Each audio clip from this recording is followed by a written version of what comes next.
Yeah, you're close enough, Daniel. I'm very close. I can come over there now. Be a great week.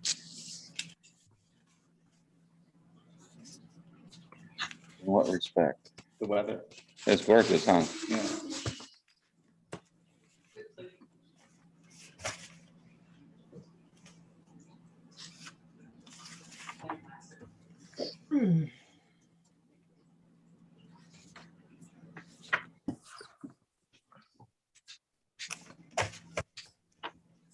Oh, we have a masked person. I'll be good. Howdy. Feel familiar. Good to see you. It's good to see you too. So Cindy, we do have you to, with ability to share screen, Oh, I see that. I believe. So if we get to that, you could do that. Okay. Sure, whatever you want. Okay. So Eric, we are red You eye. ready? Yep, let's go. All right. Let's all say the pledge again. Pledge allegiance To To the flag of the United States of America, to the republic which stands one nation, under God, indivisible, indivisible.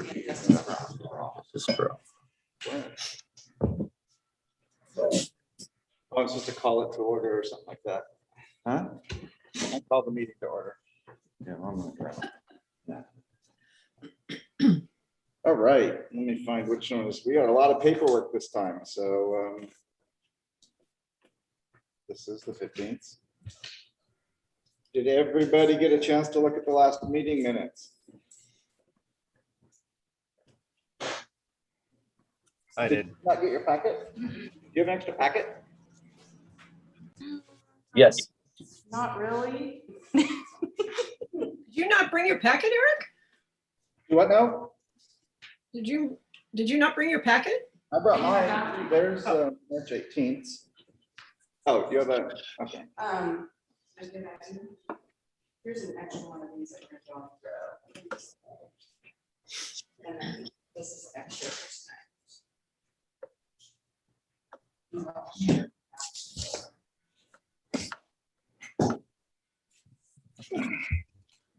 I will entertain a motion to accept the previous minutes for.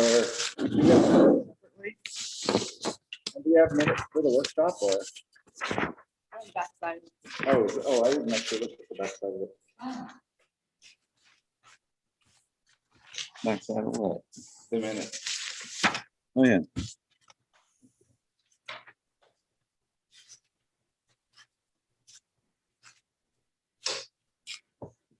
Nora, do you normally get a packet? Normally do, yeah. I don't know what I did this time. I wonder what.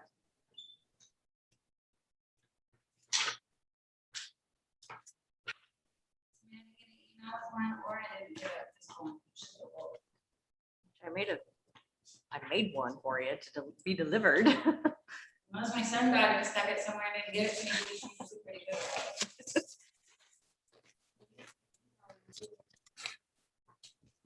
Do we have a co-chair or whatever? So that was one thing that I forgot to do and I didn't notice until I was trying to figure out who the co-chair was for this year, is that we didn't change chair and co-chair. So I don't know if you guys want to just keep the same ones as last year, since last year was so messed up.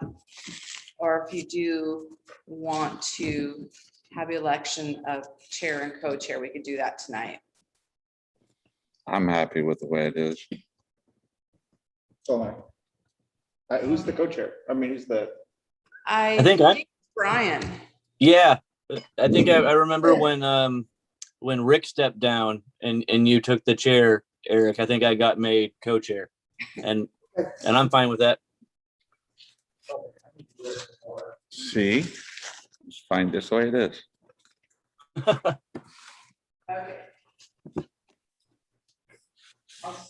Just give this back to me when you're done. For me.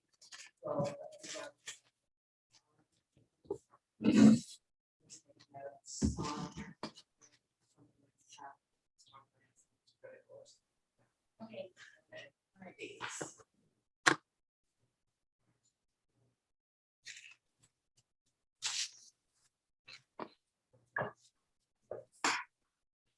Time's a clicking. I have no idea. I'm not the keeper of the water here. That's fine. There's a drinking fountain right there. That call. Like no water in the faucets? Yeah, the boxes can go. Okay, sorry about that. So. Is there a motion to approve last week's minutes? Well, I'll make a motion for that. I'll second. Okay, all those in favor? Aye. Aye. Opposed? Great. Is that where Ozzy Osbourne got it? Aye. And so land development code update discussion. Is that, Well, we need to add, so if you want to let them know that we had 2 business licenses that were added tonight. okay, If we could add that in do we somewhere, want to squeeze that in now? that would be perfect. Yeah. I see the one. I see 3 Look of on the them. back side of it. There's nothing on the backside of it. He doesn't have- Oh my gosh. So Eric does have both of them. The invisible From link him. stuff, huh? Yeah. To Okay, sign. So one is Lorraine Birdwell for the Crowded Kitchen, which is a renewal. The other one is a new application for Highline Homes. Okay, I move to approve those business licenses. Second. any other discussion? Okay, all in favor? Aye. Aye. Opposed? Okay. I'll try to remember to sign these. Okay.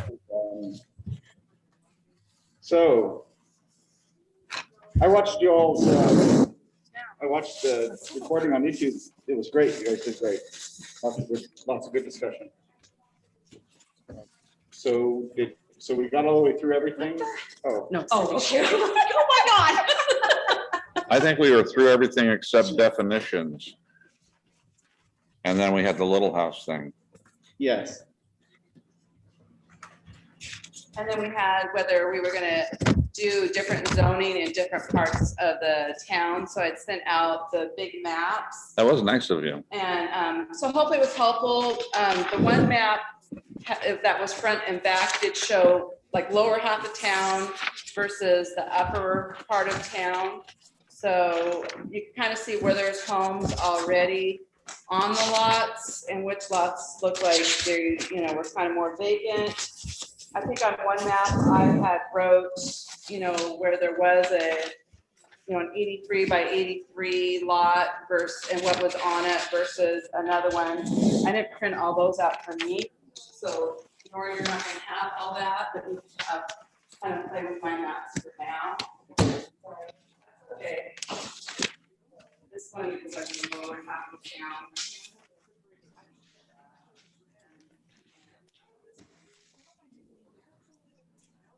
Think about it. Because mine, I don't necessarily use that. Mine is lower half.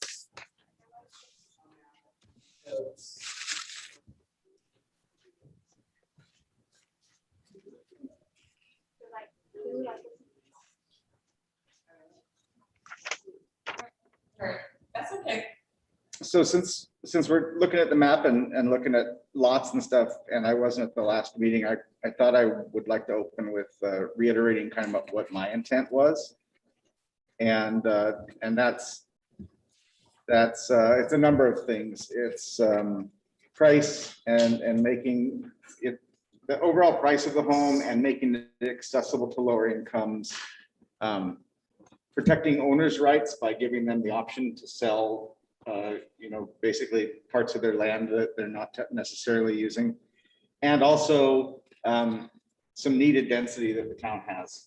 So after walking around, Cindy and I walked around today after going through the GIS to see where it looked like things were. And they're not all great divisions, and a lot of them we really wish they wouldn't happen, I think. But and you wouldn't, it's not expected that they happen, but on just the south side of town, there's probably 20 to 24 spots where you could divide in half and build. Some of them are, 60-year-old single wide that would go away, and 2 houses would go up in its place. And that kind of goes with what you were saying, Steve, about the higher prices are making more things feasible. There's some spots down on First where there's one small house on 3/4 of an acre, essentially in the form of a couple lots. So anyway, there's lots of little ones. Some of them would be terrible, and we would probably not wish they wouldn't happen, but that kind of falls back to the owner's rights. I can't think of any in the south side of town on First Street, except for what is city property that is on that bigger lot, which is where our like bioswales are and stuff for stormwater. No, actually, Carolyn, I drove. 600 South First is a half-acre lot and a 1/4 acre on the other side of the alley that is owned by the same person. And Who owns it? One small house on it. I didn't write down who owns it. Yeah, Carol and I drove to town the other day looking for the same thing, and I mean, we found a number where it'd be ideal Yeah, for them to do some splitting, and we also found some that, you could do that, or you could wipe the lot clean and start over. absolutely. There's definitely a number of the wipe the lot cleans. I mean, I wanna- I Like think, 200 Maple is a 1/4 acre that could be dozed and split. well, there's one over on, I think it's either Alder, or maybe it's South Fifth Street, or I think the guy has, and he must have bought 2 lots, because one lot's got his house and then he's got a hedge around the rest of the other lot. And there's nothing there. 570, oh no, that's 570 Augusta. 511 South Fifth is a whole lot, a full lot. Right. That based on the square footage, you could put 3. And there's also examples of where that's happening, and they really didn't look bad. So like on 410 Maple, 420 Maple, 421 Fourth are all 0.1 acre lots. 430 Oak is a 0.1 acre lot. And they just have, a small, cute little houses. Well, I think a lot might depend on also the architecture that's used when those lots are filled in. Mhm. Because I know in downtown San Jose, when they started wiping houses off lots, the city required that they build back essentially in kind. If you tore a Victorian down, you sort of match the architecture when you built back. And, Queen Anne's, Victorians, and Craftsman's are all amenable to quite a decent sized house on a not very big footprint. Yeah. Well, and you may want a big house, but then at the same time, you may not. It may be that they want to put And then then we have to talk about the tiny houses. yeah, which the tiny house maxes out at 400 square feet. So that's what I was kind of thinking. Yeah, I guess we have to allow tiny houses at some way or another. Is that how I read that successfully? Or? but are we able to exact standards for those houses? I mean, I don't want tiny houses on wheels. That's it, yeah. I want tiny houses with hookups and electricity and sewer And if they've got wheels, then there's an awning to cover or there's a. Right, and in those codes that I gave you with the RCWs and different things, it talks about that. Mhm, So I don't know if you guys had a chance to review mhm. that information, and that's what it talks about, that, they had to have, a restroom and be hooked into city services and stuff. So, and then I do want to caution too, Eric, those ones that are along the river, there are shoreline regulations. Oh, I and didn't try to things. I didn't try to get fancy with pushing out farther. Yeah, so those, you have to be careful. So, like I said, in your packets too, I did show you like a lot that was 83, I think by 83, that had, I think it had a duplex that was like 2,000 square foot and a little garage, and then it still had a little yard. And so it was like around 7,000 square foot, or I think are just under 7,000. And another one I showed had a really small home footprint and did have a bigger yard. So, but it was 2-story. So, That's down between, straddling Cedar on First, and it's Hedgers is the name. yeah, that one that you were talking about with the big garden, yes. Yeah. Yeah. And then beside their house is a 60-foot right-of-way street.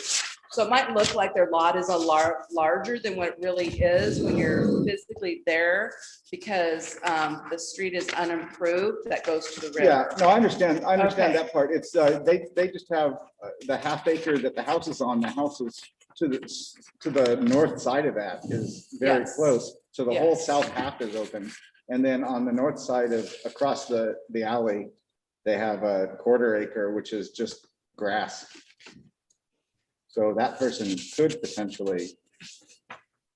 And yeah, I stopped counting as soon as the slope changes. So, you know. So the may- one that Eric's talking about, for people that have the pink maps, is Cedar and South Second, Yeah. Uh-huh.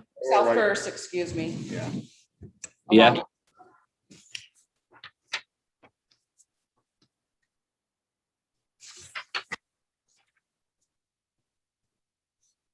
Mhm. And with a half acre, he could already, divide it smaller. Yeah. But you are correct. That half acre, at least a third of it, if not more, is not buildable.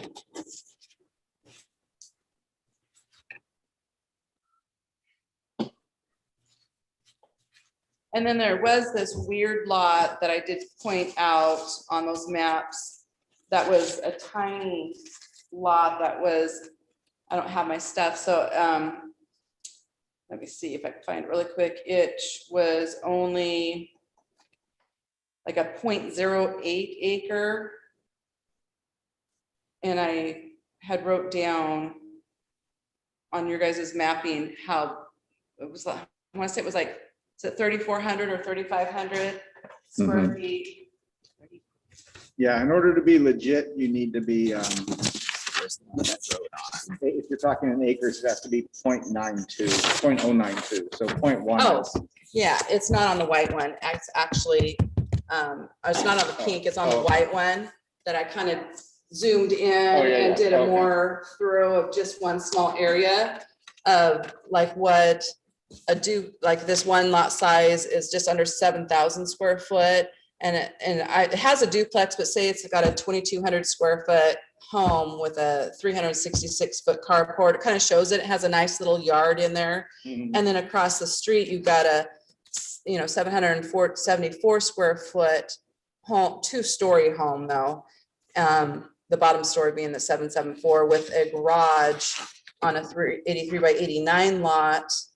And a So very it's- large backyard. And a very large backyard. And then to the south of that, you've got a tiny lot that's 83 by 42 that's under your 4,000 lot size, and you got a tree that basically takes up the whole lot. Yep. Yep. So, That's essentially the size of my lot in San Jose that I had a 1,500 square foot Craftsman on, and I thought Yeah. it had a decent sized backyard. Yeah, if you go 2 stories, you've got lots of room. So you see what I'm talking about, Steve, over on Fourth and Maple? Those little, there's 5 little 1,000 square foot or about 0.1 acre lots. Fourth and Maple. Yeah. so basically On the what I west want to side. do is kind of just show what some different lot sizes are. You're looking at 4,000 square foot. So Yeah. that one is, under 4,000 square foot. The other 2 are over 4,000 with, a tiny home. Well, it's not classified as a tiny home, but it's a small home. Mhm. And the other one at a decent size home duplex. So, This is great.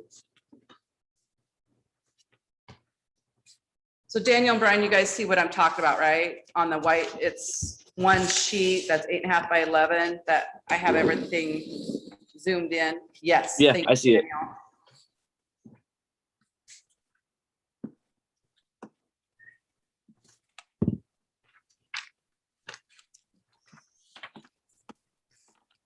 You know, and quite frankly, I think that a lot of people are going to say, I don't want to clutter up my lot, Absolutely. you know? But there may be occasions where it's ideal for that. And somebody says, you know what? Why not?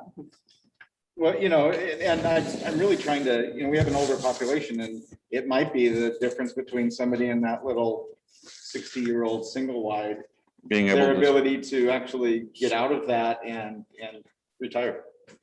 So I could tell you one thing that is happening over in Vader that I've heard about. My own list.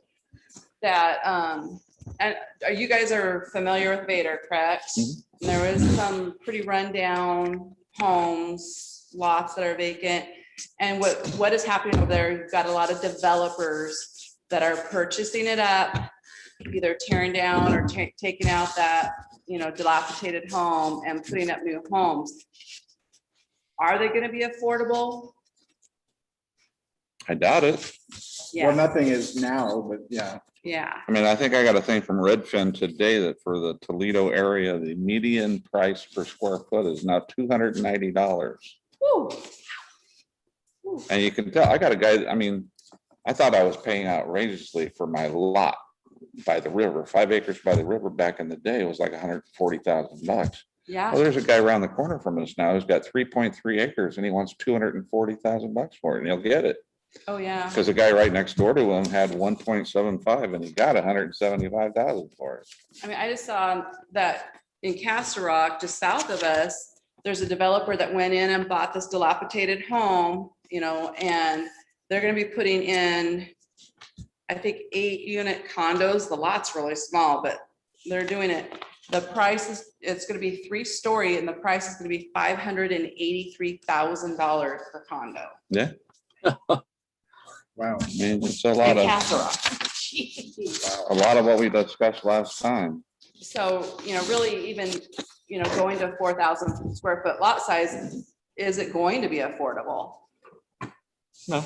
You know, so is that something, so that's really something I want you guys to think about, you know, and I put, you know, Steve's maps back in there again to kind of show if the house is this size, that's what your yard is gonna look like, you know? And so, you know, and that's why I wanted to really point out on those other 3 lot sizes, you know, this is what it could look like.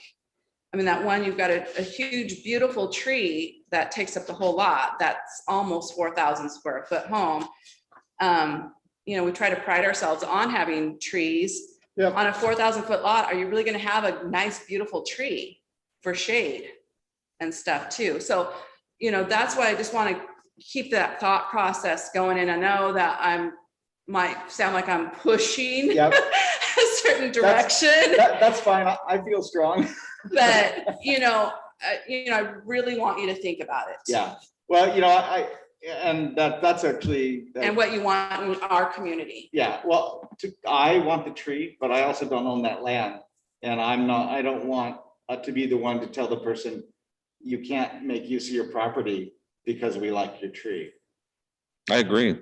So it's on him. And you know, and I mean, I have a neighbor who's got a tree in the side yard and he loves the tree too. So Well, that's his choice. I mean, our mission statement is to protect private property rights. That's one of them. Exactly. And, you know, yeah, along with what you were talking about, Eric, you know, I can see the bad thing happening with, which we consider bad, is that a developer is going to come in and wipe a single wide or a, you know, 800 square foot home off the thing and build himself a house he can sell for $600,000 or $700,000. But we do have some input as far as architecture is concerned. We should anyway, before that ever gets built. Well, how are you protecting their property rights if you're gonna tell them how architecturally they're gonna be built?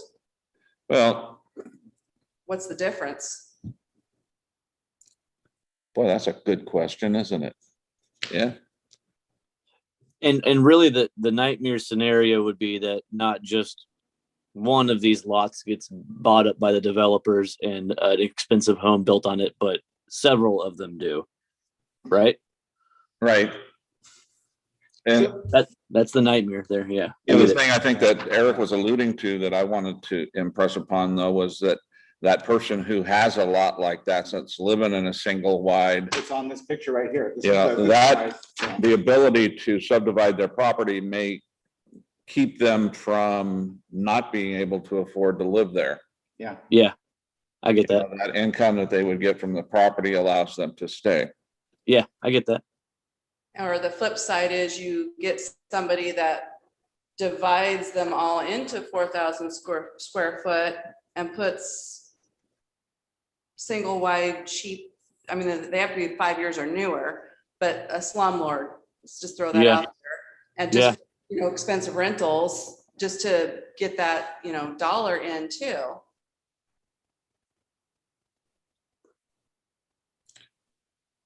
I'm not sure if that pencils out. You know, the price of land is going to be somewhat exorbitant to just Yeah. throw a single In wide in today's there. market, and that could change tomorrow. In today's market, yeah, but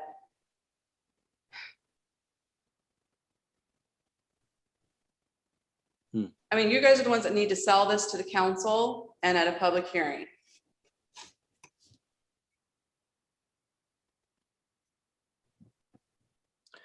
what do you think?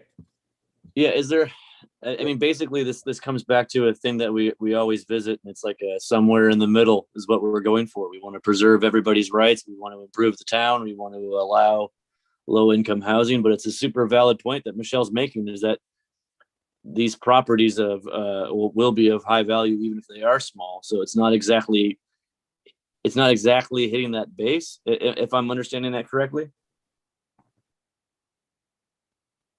And that's how I see it. Well, I mean, okay, given that, if we did nothing and it kept a guy from buying a lot and subdividing to 4,000 square feet, you're gonna have that same developer that can come in there and buy that 8,000 square foot lot, wipe the house off of it and build himself $800,000 or $900,000 home. So you're not gonna be too far different.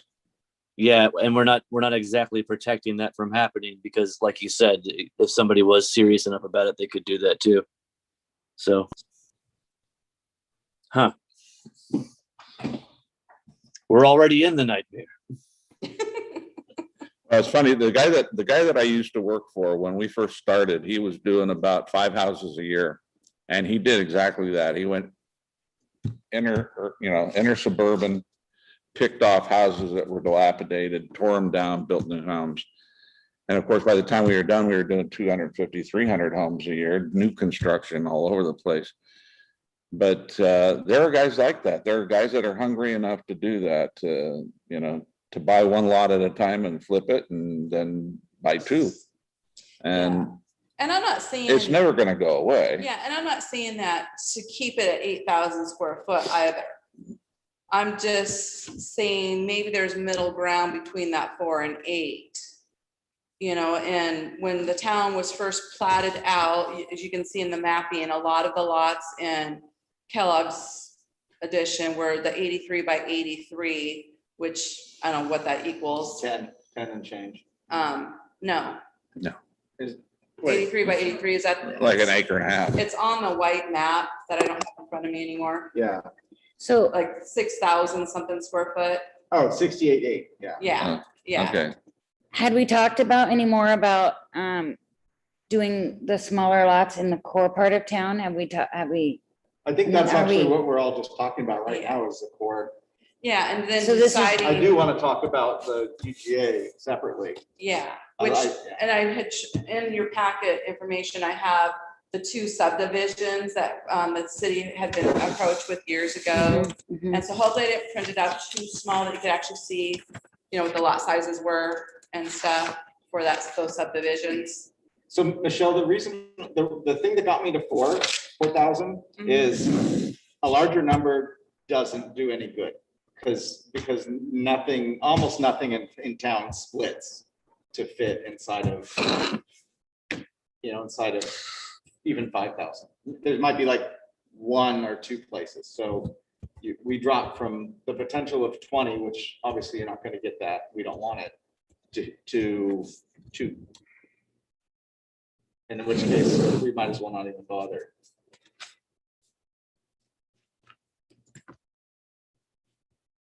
but you have things in the north part of town that could be. Yeah. There are some that could be in certain parts of the town. If you dropped it to 6,000 square feet. Even, so, I Okay. mean, you guys are the ones that need to discuss it and figure it out. I'm playing kind of devil's advocate, showing both sides. Just- I mean, when I first started here, the lot size had to be 10,000. So Where's that? I'm sorry. when I first started here, your lot size had to be 10,000. So it was lower than 8. You guys are looking at lowering it half that size. So that, like I said, you have to be able to sell it to the people that live here. That's might come to a planning or to a public hearing and to your city council, which most of you that are on my planning commission right now are newer people to this community. Except for one. Guess that's all So- relative, but yeah. So, you know, these are the people you're gonna be talking to is some of these people have lived here forever and don't like change as it is. You think? So, you know, to sell it, to say, this is what we're looking at, dividing it down to 4,000 square foot, you're gonna be looking out your window and 2 feet away is gonna be another window to your neighbor, could potentially be a hard sell. Is there something we can do to put ourselves in between the lot reduction so that we handle it on a case by case? Like what?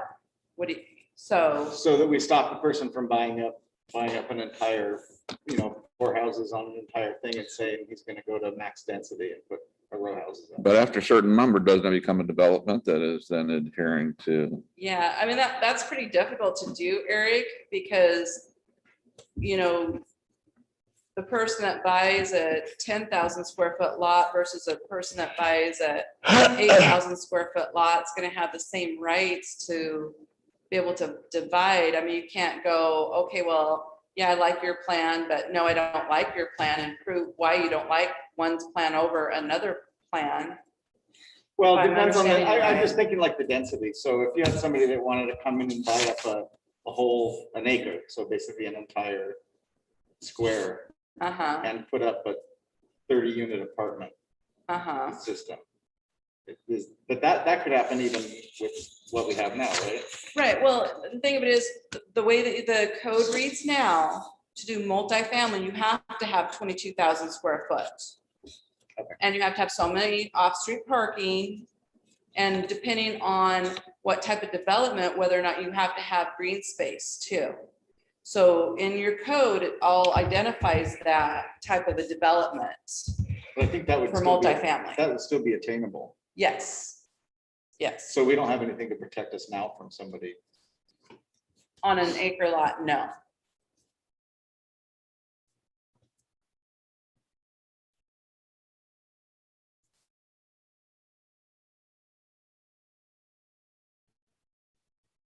So right now, somebody could buy an acre lot and put 5 houses on it. Or they could buy, well, so I think we're right at about an acre if you take just one of the squares from south side of town. So it's usually like four plus houses, except for where it's dense. So why don't each of you chime in on what your thoughts are on the Yeah. 4,000? Yeah, You know- I was, I hadn't considered that scenario that Michelle said about someone popping in and doing max occupancy. But even with that, I think the pros still outweigh the cons with what we were saying before about property rights, being able to bring in more population. I mean, even if the houses are first developed, they are very, very expensive. I mean, they're just either not going to sell or we're going to have richer people move into town. So, I mean, that still is the goal, is getting population here too, and enabling the property rights for those folks to make some money off the sale. So in my mind, the original plan still, the pros outweigh the cons. Thank you, Brian. Yeah. Daniel, any thoughts? Yeah, I would echo that and add, going back to the conversation of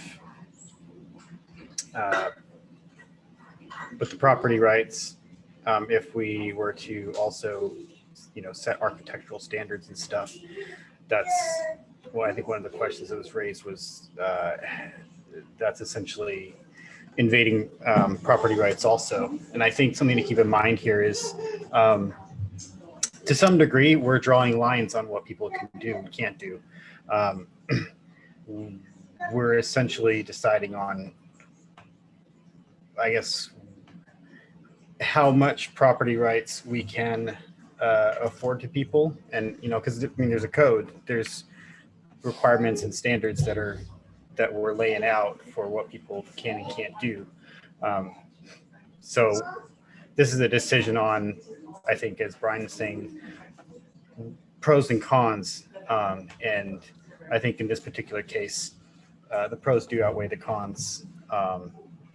We want to increase population. We want to try as much as we can to protect the rights of people to be able to subdivide and make some money off their land. And if one of the things that we need to do to try to reduce the impact of that is adding things like some architectural standards, I think that's definitely something we can explore. But I don't think that necessarily has to exclude the ability to make these lots smaller. Thank you, Daniel. Stephen? I kind of follow along the same lines that by the very fact that you have setbacks and that you have front and rear yard minimums and you have certain things that you require, you're affecting property rights. And if you do not want someone to come in and build eyesores in your city for the sake of a buck, but you want to protect the people's right to subdivide and use their land in any way they want, that architectural standards might be the way to go. It doesn't prevent them from exercising their right. It just pushes them in a direction that's more amenable to the city view as a whole. Eric?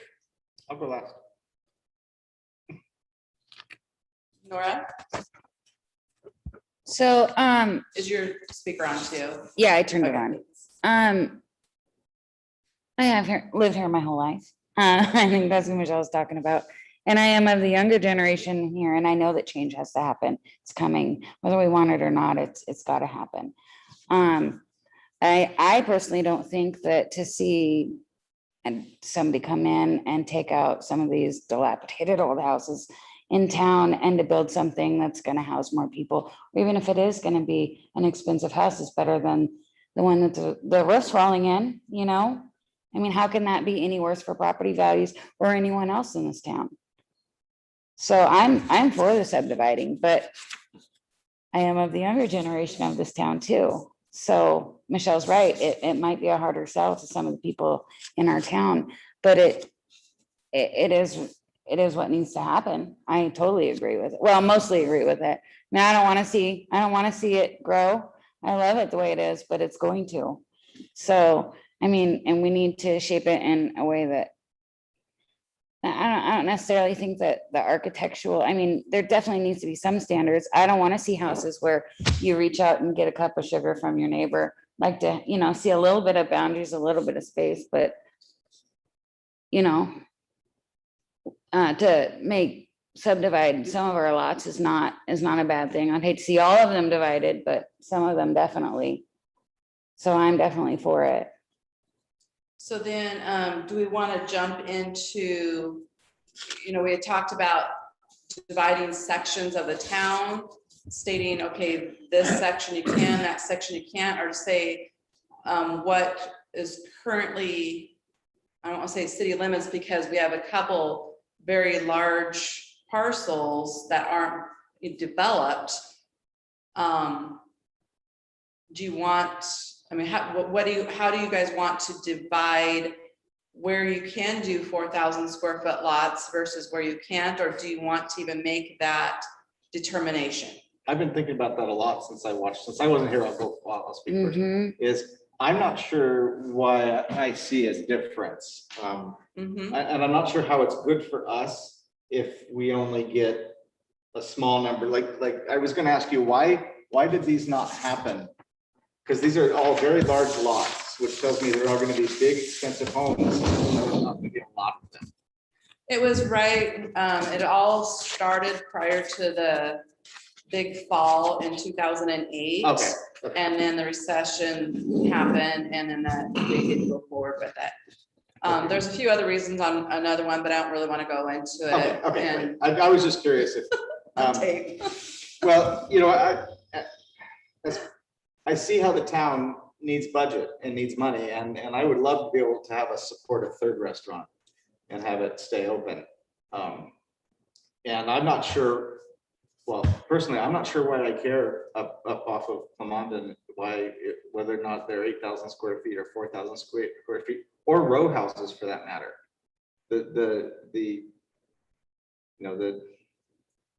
Make some beautiful apartment buildings up there with Mhm. views. They would. Yeah, they could do that too. I mean, Cindy and I lived in a row house for 2 years in Vancouver, and it was nice. We were friends with our neighbors. It was a nice little house. We had a garage.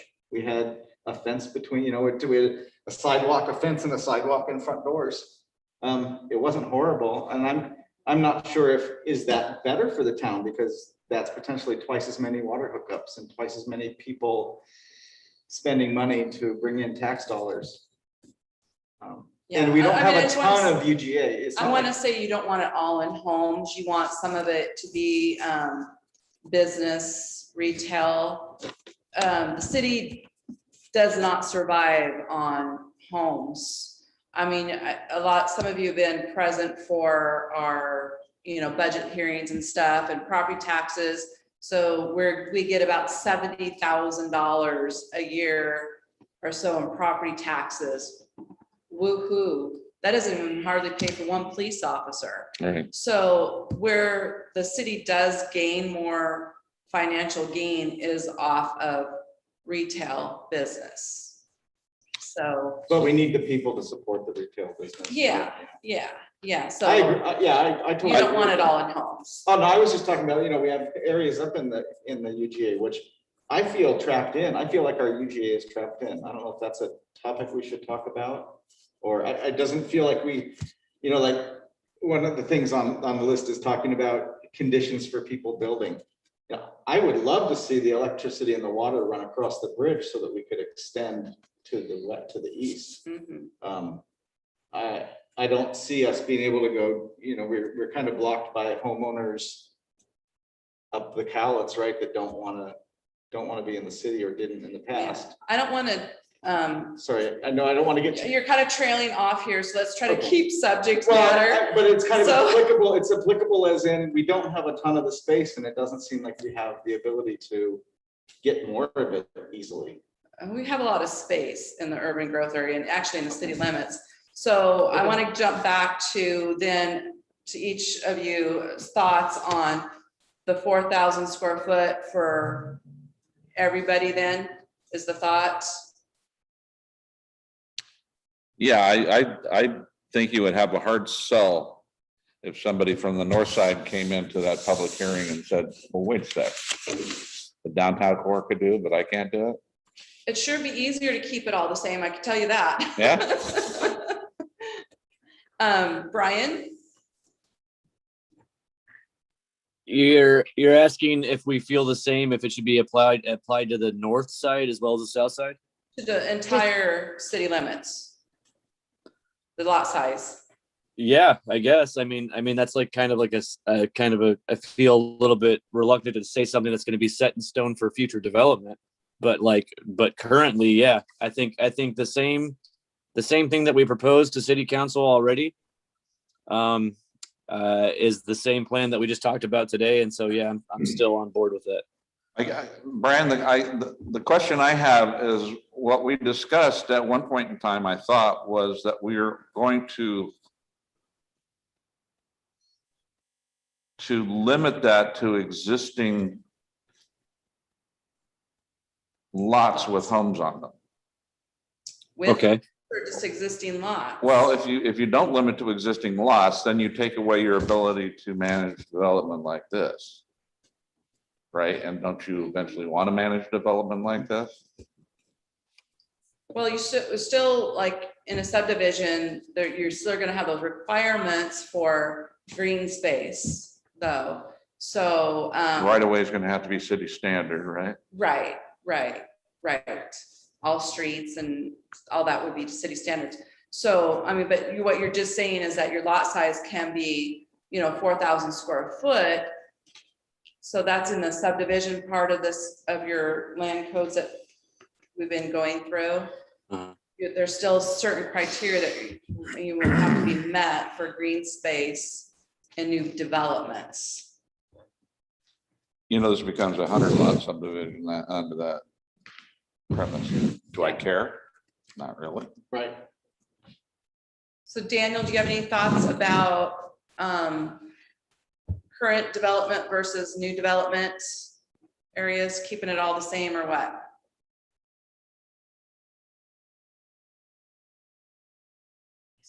Daniel, are you muted? Or- Not anymore. You're thinking, okay, It looks like it's Processing. okay.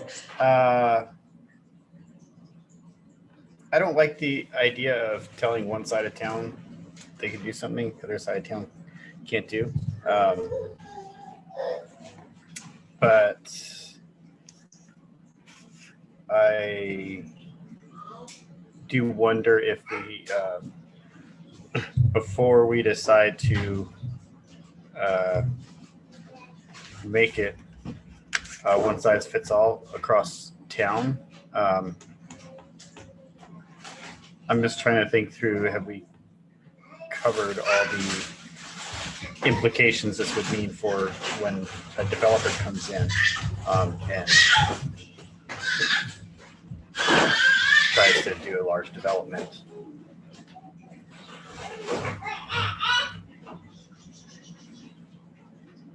Which I guess would be covered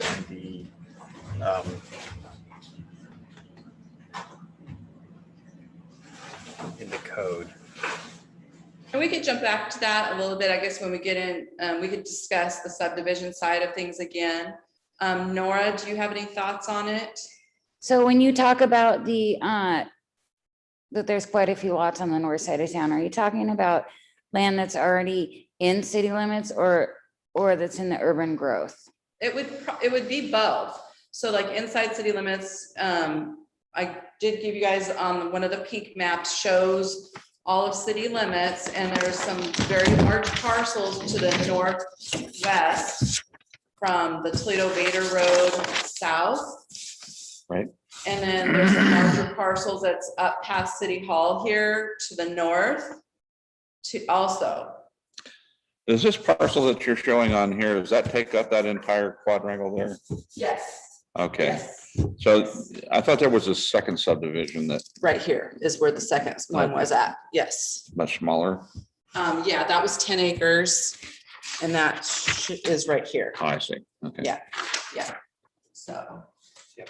So does everybody see Okay. that? You're Talking about over here. These are the subdivisions. Okay. So this one was actually here, was proposed for here. And that's already in city limits? Yes, that is inside city limits. So the Okay. actual line on one map, I should have labeled the maps, I'm sorry, shows the city limits, and that light gray area is the urban growth area.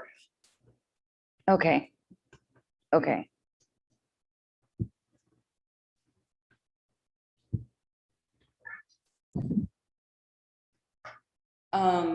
So there is, yeah, I see.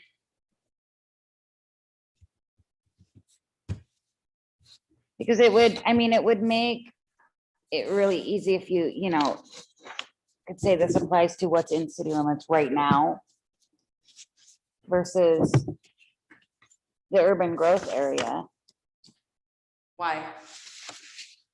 Well, Because the urban growth area, the whole point of the urban growth area is that it can be put into the city limits. That's what the urban growth area is for, is future growth for the city. So that could be put in the city limits. So when they're put into the city limits, then why would we say that area, since it was in the urban growth area? Because there's so prior much more. to a certain date or something?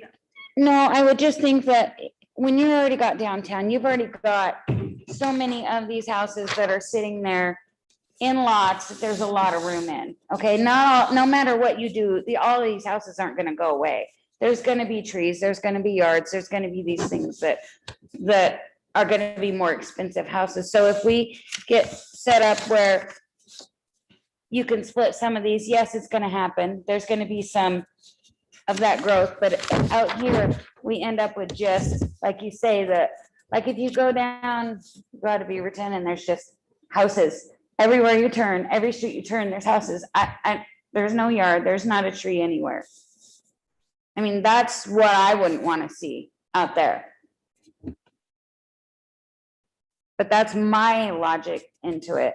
No matter what you do downtown, there's not everybody gonna sell off their yards and put up little tiny houses in their spaces. That's not gonna happen. But out there, where there's a big, huge field, they can stuff 50 houses into, these blocks. So one way you can change to, if you guys are in agreement. So one way you can, I guess, monitor that lot size would be any new subdivisions. Because all the lots in town already that have homes, or most of them that have homes, are already basically subdivided. They're Platted. Where these would be a new subdivision. So even the larger, like, where Grizzle lived or Roder lived, I know you would know those names. They're not subdivided out. So I guess that in your subdivision code, you can change the language and that the lot sizes in new subdivisions have to meet a certain lot size. And If you want to. the setbacks are gonna stop row houses from happening. Yes, I will. If you maintain your setbacks, Yeah. Yeah, But it's only 5 foot on a side. well, 10-foot total, so. Yeah. To me, that's a row house. yeah. In comparison to what you have in our downtown area, that's a roadhouse. I mean, it may not be to you, but Yeah, in our little town, it is. All right. Yeah, I think that's what I was trying to remember was the subdivision code, so, which would cover subdivisions. So I don't think I see a problem with keeping it the same across town then. So is that something that you want to explore a little bit more, you guys, tonight or at a workshop meeting or, It would be good to go look at 4th and Maple on the south side of town, because that's kind of what we have going on, because we already have a bunch of 0.1 acre. yes. Fourth and Maple, the little, like, what you're Yeah. talking about, those little houses Yeah, on the yeah. little subdivisions? Yeah. Absolutely, I know, yeah, Yeah, so I've been that's- in those little houses, Okay, I so know. that's pretty close to our minimum lot size at 4,000. But I mean, if we set a standard that said all previously platted lots have a minimum square footage of 4,000 square feet, then it allows us the leeway to talk to people with subdivisions. I mean, ultimately, city council has the final say. They take our recommendation, right? You guys are the ones that are gonna make the recommendation, so that's what I'm saying, like, you could put in there all new subdivisions have to meet a certain lot size. You could have our lot size now at the 4,000, change it to the 4,000 square foot, but any new subdivisions would need to be at whatever number. Because that's where 5 or Check 6, out. that's where 5 or 6 makes more sense, right? Right. Whereas 5 or 6 just Absolutely. destroys you can't divide the downtown, because there are no, Mhm. there are no 12,000 square foot. And I get that, I totally get that, I'm just, like I say, I hate to see out there turn into what, How many acres was this thing total? 30? Yeah, I think it's 34, the smaller one And is a lot 10 of acres. empty space I can't use, but Because of the dimension, Slope. the, Slopes. it's on a steep slope. and some stuff like that's going on there. But now too. instead of 28 homes, you've got 56, and 56 is doable in that amount of space and not making you think that you're living next door to your brother. So Daniel, was that kind of your thought too? Like any new subdivision would have to meet a different lot size? Yeah, I think that's worth exploring at least. Okay, Brian, your thoughts on that? Yeah, so it's like, I think that's how we would best manage growth. So is to do it piece by piece like that. So I think that is, yeah, it's to say that we want to propose this for the downtown area. And then as we progress forward with the UGA and other things, that the planning commission, whoever they are going to be examining it again. So is this lot size something that you guys want to try to pinpoint tonight? Or do you want to workshop in a couple weeks or something on it? For the lot size of the UGA? Yes, well, Or no, unplatted. any new subdivision. Unplatted, yeah. Oh, yeah, okay, all right. Do you have a number in mind? I do, and it would be 6,000 square feet. I think Okay. 6,000 is fair. Daniel, 6,000 square foot, is that kind of what you're thinking also? That sounds good to me. Or would you like more time?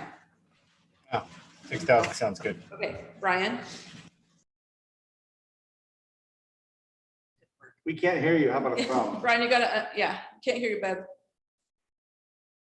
Yes, 6,000 sounds good. Okay. Eric? I agree with that. Okay, so that will help us continue on with this plan too. Okay. So, I had another thought and I can't remember what it is now. Well, I have a thought while you're thinking of your thought. Yeah, Do we have any intentions ever of redeveloping the downtown highway? it's the state highway, Right. so You no. would need state involvement. But I mean, like putting sidewalks on both sides and widening it, making it a, I've been trying for years, Stephen. yeah. I have been trying for years because Kellogg to me is so dangerous with that tiny little sidewalk and stuff. And I know that they are supposed to, well, a couple years ago and it didn't. And what I'm hearing in 2022, they are looking at potentially coming back through and repaving. And that's, so I'm gonna try to get some meetings together with DOT on some improvements with sidewalks, it's at least on one side, if not both, that are adequate and But ADA. it changes the whole appearance of the downtown's area. You know, you drive through Sisters, Oregon, Mhm. and they've essentially made it a hotspot to go downtown because it looks managed well, you know, and the lack of sidewalks on one side of the street for us and a couple of dangerous signs and some things like that. If that's where we're gonna get our city's revenue, is gonna be this retail strip. Well, definitely, because like where Bonanza Barbecue was at, I mean, how Right. dangerous was it to walk Oh, across yeah. the street It or was hard to walk get there. along the street Yeah. on that side of the road? Yep. You know, so, Yeah. I've been trying, I know that my mayor and council's been trying. And so I'm hoping to get a little bit further, maybe that before they go through and do some more improvements this next time. And talking with some of our legislature people, because that's what it takes. Now, you've been here for a long time, right? Yeah, Okay, Dobush, does his family own a dairy? I don't believe so. Because I've got a 1960 phone book for Toledo and it says Rural Fire District 1, the Dobush Dairy, which would be out off Hereford, which is an old dairy that's still there being used by the Wallaces for their cattle now, but Yeah, it could be. I don't know. So, okay, so let's jump back in. Cindy sent out some information for everybody on all the changes we've discussed. I don't know if anybody had anything to add. Some thoughts on any other portions of that. Obviously, the subdivision will take a look at, because I think it says, you know, we'll have to say something about the lot size minimum lot size in a subdivision. Now. I remember my thought. You guys had said, several of you had thoughts on lowering to 4,000 square foot, but having architectural standards. So you're gonna have to think about what that means to put in this document on what those architectural standards are gonna be.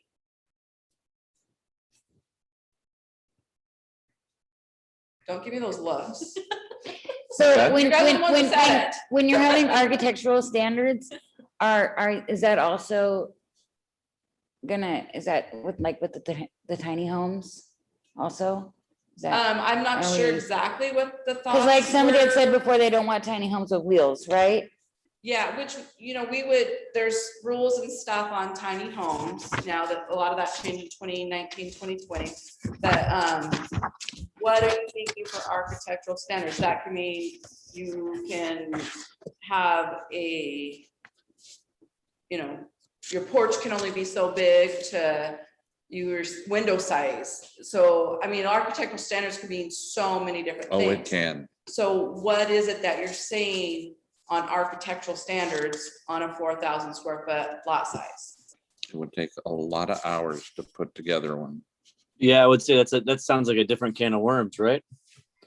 Well, this is what you guys have thrown out, so that's why. So I'm I not a big guess we're gonna fan have of a workshop in architectural a couple weeks, or we could bring this up at our next planning commission meeting, because that does bring up a lot of thoughts. But you guys are gonna have to do your homework on Yeah. what, you are thinking for architectural standards, or look at some other cities' land development codes on what type of standards they may or may not have. I will do some checking myself to see if I can find anything to help you out. But if you all can do your own homework on this, that would be great.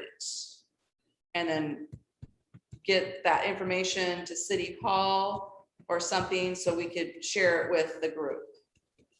Do you want Okay? to Mhm. each research a city's architectural codes?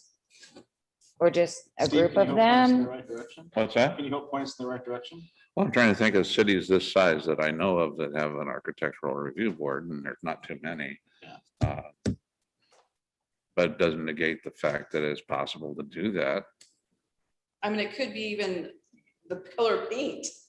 I can tell you that Well, didn't work out before. I immediately think about Leavenworth, Washington, and I don't want that. No, Uh-uh.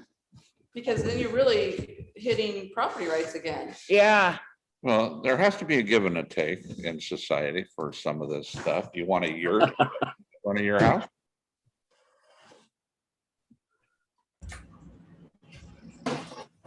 But you don't know it, If my but neighbor if- wants to put a yurt next door to me and that's what they're into, why should I be the one to say they can't?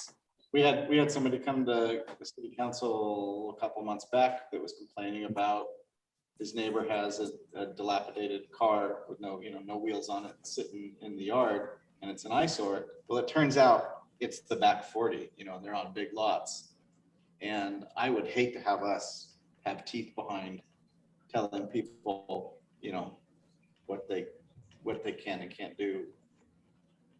I mean, within reason. See, that's the problem. Where's the reason start? I think if it were in the front yard, that'd be different. one person's, you're right, one Yeah. person's reason is another person's not reason. Yeah. But, But I've also things where they're talking paint color and how inches wide, how much. Well, I mean, wide the tree there's- can be.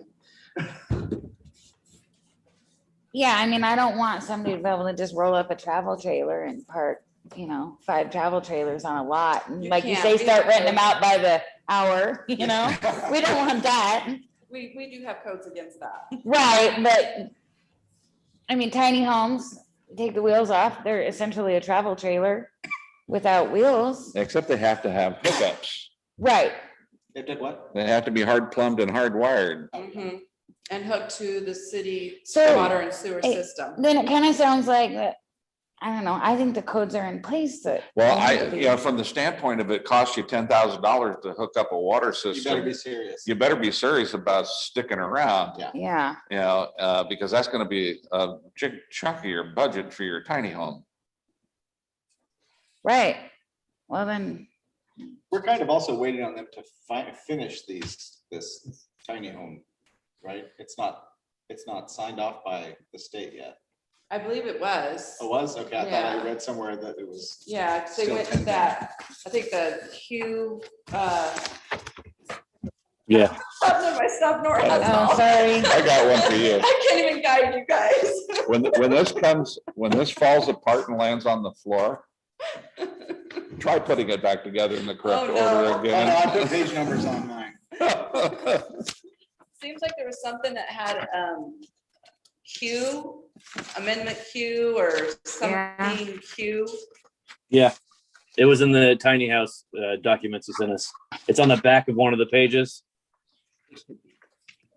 Click it and see. So Cindy has sent us a link to something, Appendix Q. Appendix Q. Thank you, Brian. Yeah. The Rocky Mountain Land Use Institute has handouts to accompany home studies, design review for small towns, the good, the bad, and the ugly. Looks like a really good document. Well, it's a very high level overview. It doesn't get into the nitty gritty, but it might give you things to think about. So, actually,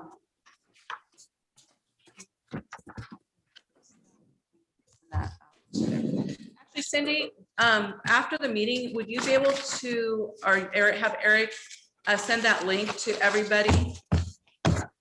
Absolutely. Thank you. Don't forget Eric. Should just go on my computer and go. Okay. And Brian and Daniel, I don't know, can you see where their chat is on? Yeah, I can.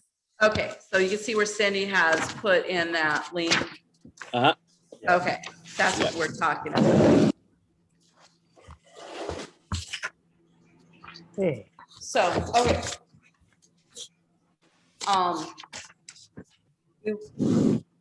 At the end of this meeting, we'll decide whether we want a meeting in a workshop in 2 weeks, or we'll just wait till our next meeting. Then, okay, Eric, will that work? So let's dig back into the document again. Does anybody able to review Cindy's changes? That we I looked all- over them briefly. I didn't really go a fine tooth comb on it though, but it looked good. So I think Eric reminded me that the 12% slope on driveways was agreed to. So I'll actually, instead of that being a question, I'll make that a statement. Eric, you wanted a reminder of what 50% coverage means? Yeah, I did. Because I originally thought it was for rainwater and then you said, or for rain, but it's for aesthetics. 50% coverage would be building. So like if you even had a carport, that would be under the 50% coverage. It doesn't include like a driveway or so it's even for- a concrete. Is it for So it's for impervious water aesthetics. or is it for aesthetic? It sounds like it's for aesthetics. Yes, yes. Sounds like it's an architectural standard. It kind of does.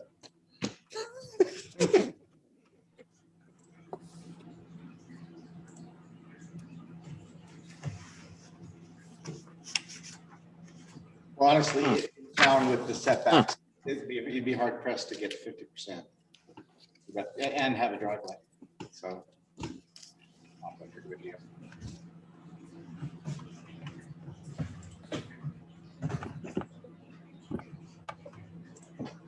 Eric, one thing that you and I didn't do today was to confirm mobile home density. I looked a fair amount and I saw a lot of 10 mobile homes. Okay. You're right. So is everyone okay with leaving it at 10 units per acre?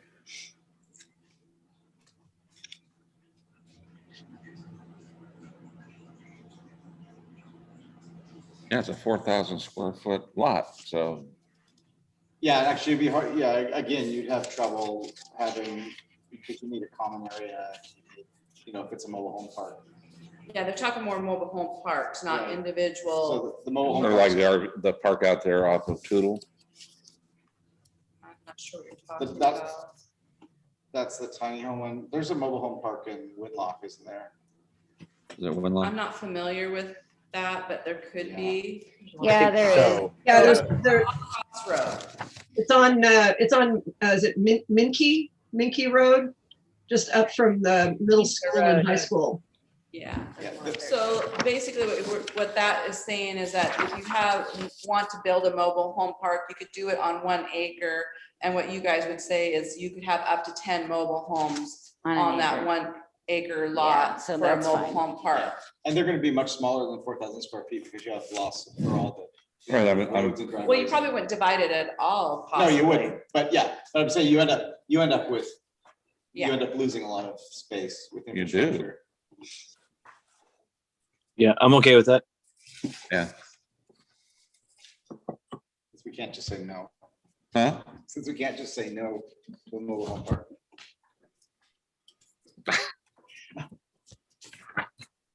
Though we'd like to.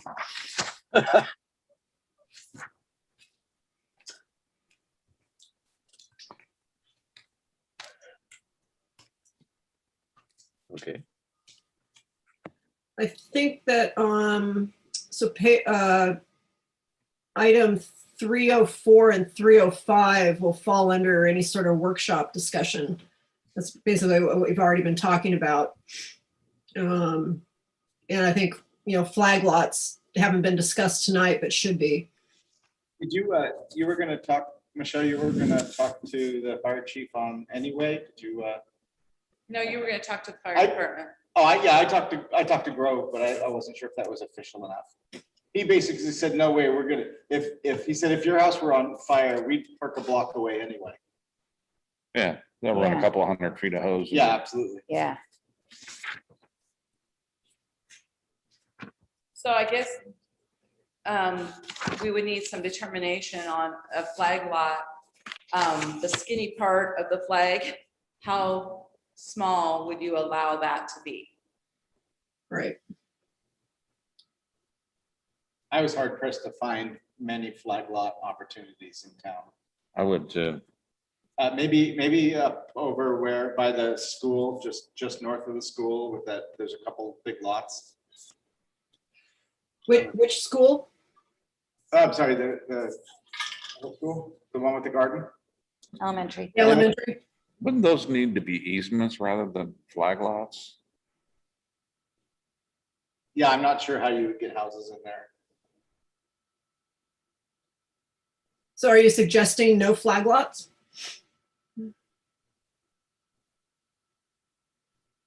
Just trying to think of where one would occur.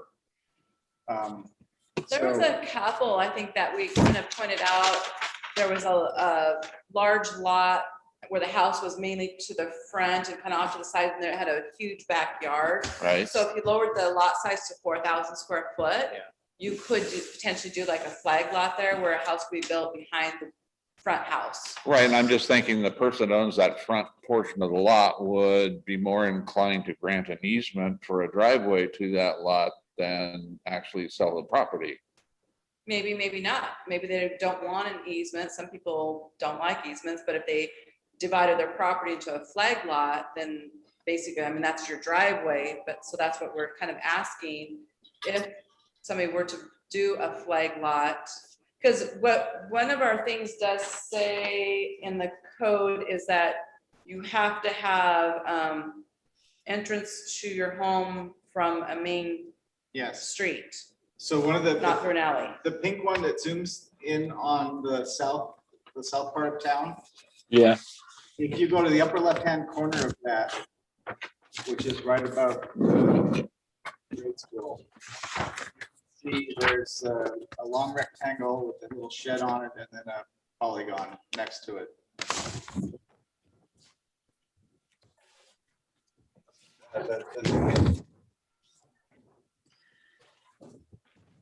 If there's so few that flag lots would be a possibility, is it possible to say no flag lots, but you deal with it as a variance? If if someone got creative. Where's that person coming in that with the putting the lots in that we were talking to today? Is that where this is? Is that off Augustus or? No, that is Piles. Off of Hemlock, Okay, Hemlock and North Six. Yeah. so it's 6th and Augustus, the one I'm talking about. And actually the owner of, well, there's an alley, or 6th becomes an alley, which gives access to that one non-rectangular one. Right. And then the owner of the lot is also the owner of the house in front of it, and there is an alley easement, they're between, next to it. But technically that would become a flag lot. And I could think of a couple off of Riverbrook, which is, they're kind of long skinny lots up on Riverbrook, where the home is towards the front, and then there's a large backyard. If they were to divide into 4,000 square foot lots, they could potentially do a flag lot, Yeah. because there would be no other way to get into that property because it's on the creek.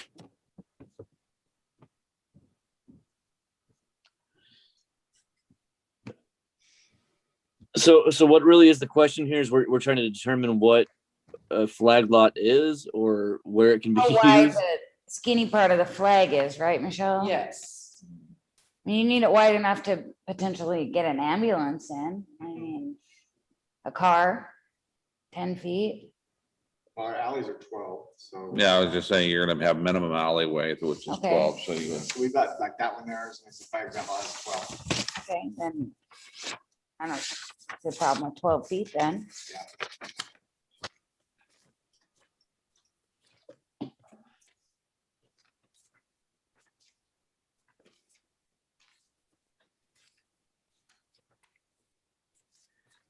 So Michelle, you're talking, so we're on section 305, lot frontage.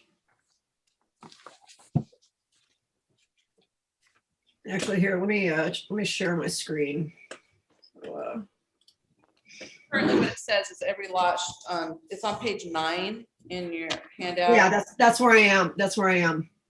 Every lot shall have a minimum of 75 feet frontage on a public street or public road, which that needs to be changed altogether with the lot size of 4,000 square foot anyway. I think that Stephen gave us some really good visuals of a 4,000 square foot lot at a 40-foot front, 50-foot front, and 60-foot front too, to work with. So want some type of language, I guess, in there that the lot frontage minimum of 40 foot, and then with an exception of a flag lot or the entrance to a flag lot could be minimum of 10 or 12. Thoughts? Eric, we're on page 9, section 305. Cindy does have it up on the screen. I don't know if you can see it from there or not. Can you blow up, Cindy? I see it. I don't know if that'll help you guys or not. I mean, everybody should have a copy. Yeah. Yeah. Yeah, I got it. So if you worded it so that minimum lot frontage is 40 feet, could you just put wording in there to include any flag lot access? Rather than having to deal with it in 3 separate instances where the flag lot has to be 12 feet. You know, the flag pole of the flag lot has a minimum of 12 feet, right? But you're saying we've got frontage here, now we're gonna have a flag lot, so we're gonna have a portion of that frontage taken away by the driveway going to the back, right? Is that what you're thinking? Possibly, I guess, if you want to do it that way. If we're not trying to get rid of a flag lot, then why do we have a minimum frontage? What does it surface? does it- Yeah, can we get rid of that? Well, if we have a 75-foot minimum frontage, we've defeated the purpose You of can't do it. subdividing the Absolutely. Right. That's the why lot, that's- so we right. need to break that down.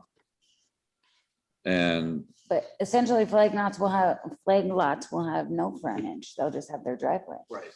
right, If you don't have a minimum frontage, you could potentially end up with lots that are 20 foot by,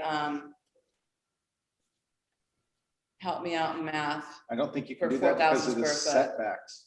that'd be a long ways. Yeah, long skinnies though. So a 10-foot wide house. But you with could the never get setbacks. your frontages. You'd never in. get your setbacks Setbacks, yeah. from your house. Yeah. You I'm- could ask for a variance because your lot size doesn't meet standards True enough. for that.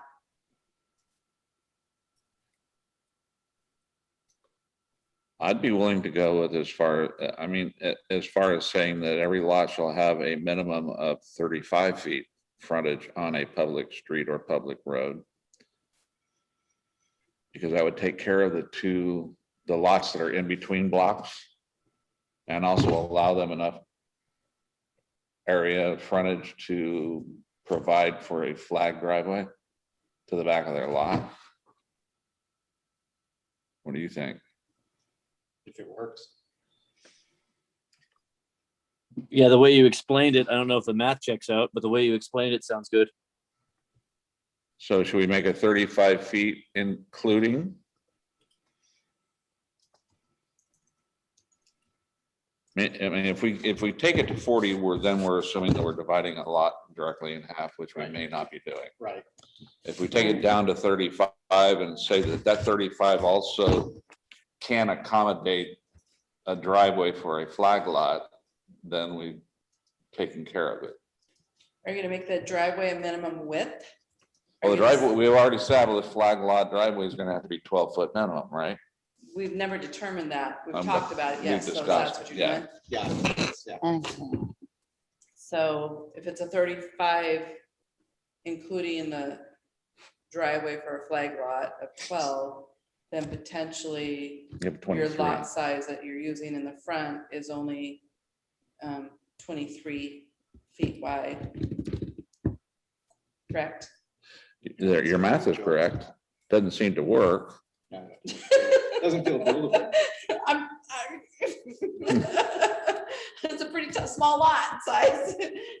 And then if you have setbacks and you put your house in the part of that flagpole, so 10-foot setback Yeah, you don't have a building envelope. or 5-foot setback on each side of 23 feet, then you're down to a 13-foot wide home. Well, I think there's gonna be a problem anyway, just for anybody who has a lot that's in the middle of a block to subdivide their lot. If they're going to try to subdivide front to back. Yeah. It's not gonna work. Yeah, I see that. I can tell you already have a few of those. So if you wanted to, right now, it's not a lot of records, so it gets really confusing. I'm gonna tell you, it's really confusing. So bear with me. Okay. So if you wanted to right now, say that you had a 4,000 square foot lot, say you had a 10,000 square foot lot. If you wanted to go ahead and divide it all up, go to the assessor's office and file those documents to make those size lots 10 foot by 10 foot, have like 20, 30 of them, 10 foot by 10 foot. You can do that. Is it a legal lot of record? No, because you did not follow the correct procedures. But the assessor's office would allow you to file paperwork to put a 10 foot by 10 foot parcel. They don't care, Yeah, they allow you. but to it is record not a it. legal lot of record. Right. Okay. You're smiling at me. So it's kind of weird. So I think currently you have some that are already not legal lots of record. And I think Eric pointed one of them out that is down by the city park. Yeah, oh, there's. They have a- several lots and that's what they did. They divided it, but did not go through the proper channel, not the people that currently are there. So just for the record, not the people that are currently there, but previous owners divided their parcels down to non-conforming lots and then sold them. They did sell them all as one, set into one sale. The new owner came in and wanted to sell each lot separately, each parcel. I'll change my language a little bit, each parcel separately, and or to build something on that parcel. And I'm like, you can't do it. It's not a legal lot of record. And they're furious at, you know, the city. Well, we can't help what somebody did.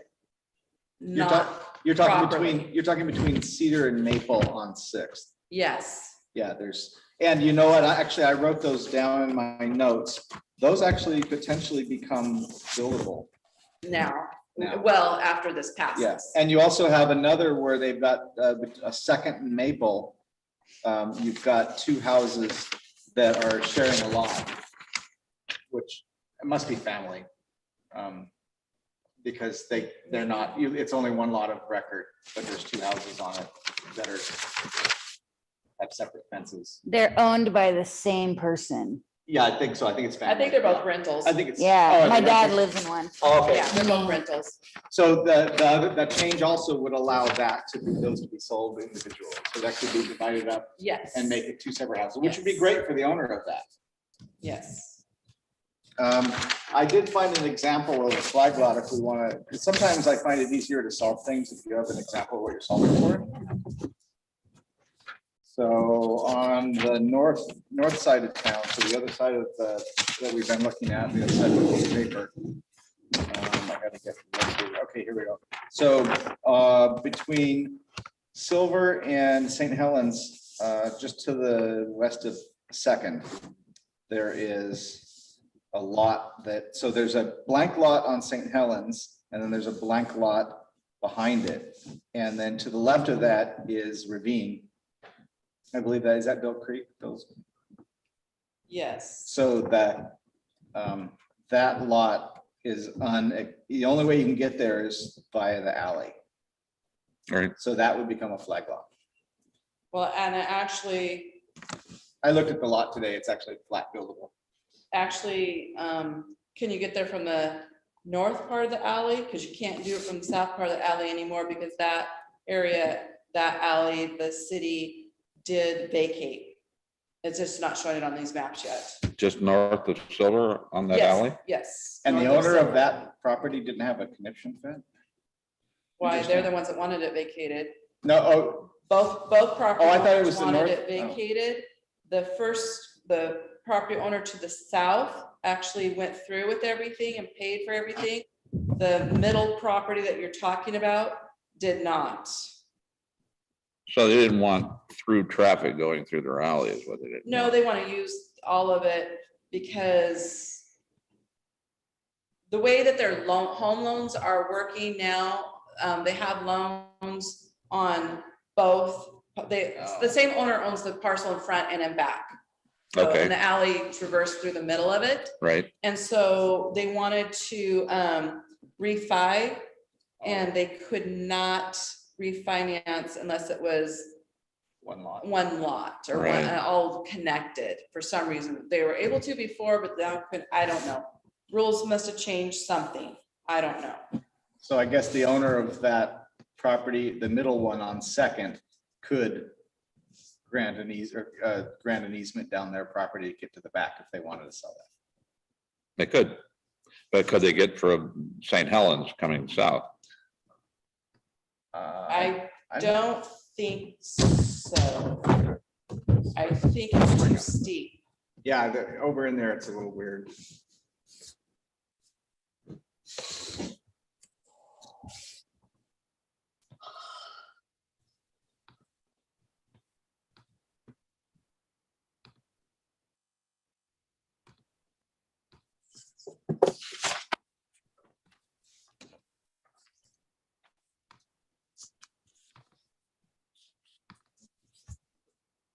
So when you have those, okay, you've got on between Silver and St.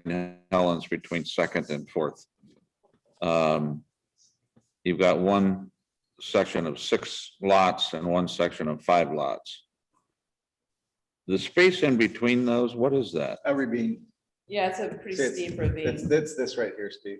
What's that? It's a ravine. Okay. Is that Bill Creek? Bill's Creek. No, No? Okay.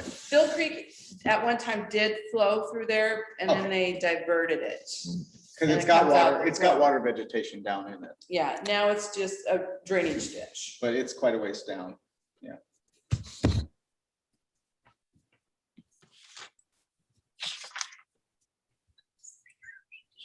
Okay. Got a pool? Holy cow. Cindy, did you get enough information then on 3.05? I think so. I'll probably pick Eric's brain when he gets home and we'll see if we can get some wording. Okay. Because y'all confused me. So, Eric, you got that? Yep. All right. uh, Where else did you want to hit, Sandy? I'm just scrolling through my notes here.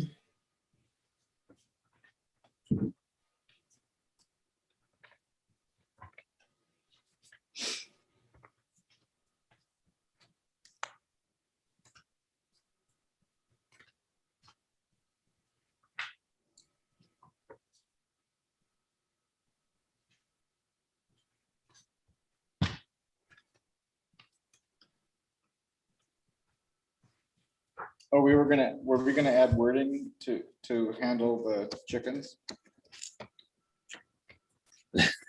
Where are you at, Eric? I know you're the I think conditioner. that's, Jump all around.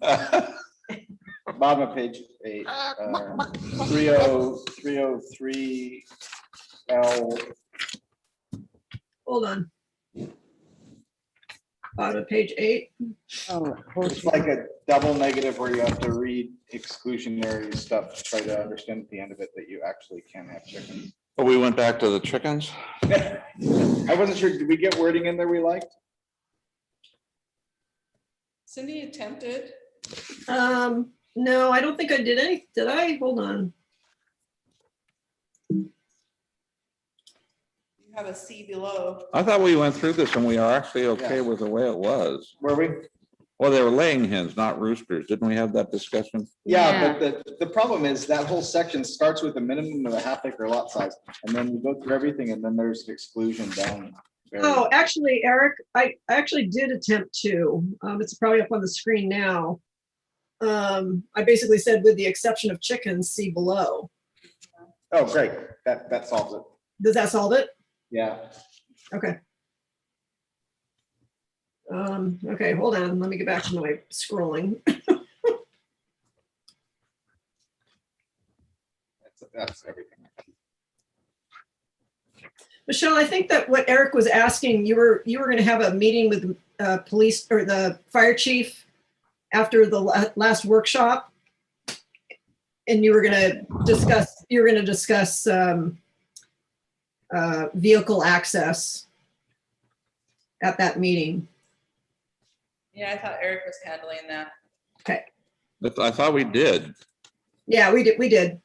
Yeah. I think you were going to confirm with the chief because we really only talked to Eric Grove, who is not the chief. Yes. Oh, because I was supposed to have a meeting with him that I talked to you. Yeah, I was supposed to have a meeting with him the next day. Right. Yeah, on the dam failure. The what? Yeah, Well, if there's a dam failure, none of this matters, so we're good. exactly. Okay. Okay, I'm on page 59. Do we want to revisit the agreeing to conditions of approval for developers and having a city wish list for funding help? What section is that exactly? I am 16, section 17, page 59. Okay. Oh, and actually, the pages have changed. 57, it says. Section 17, administrative approvals, building permits. Yeah, That's, that starts on our page 60 now. yeah. I know that there was a, discussion during the workshop that we were all trying to get it to set well.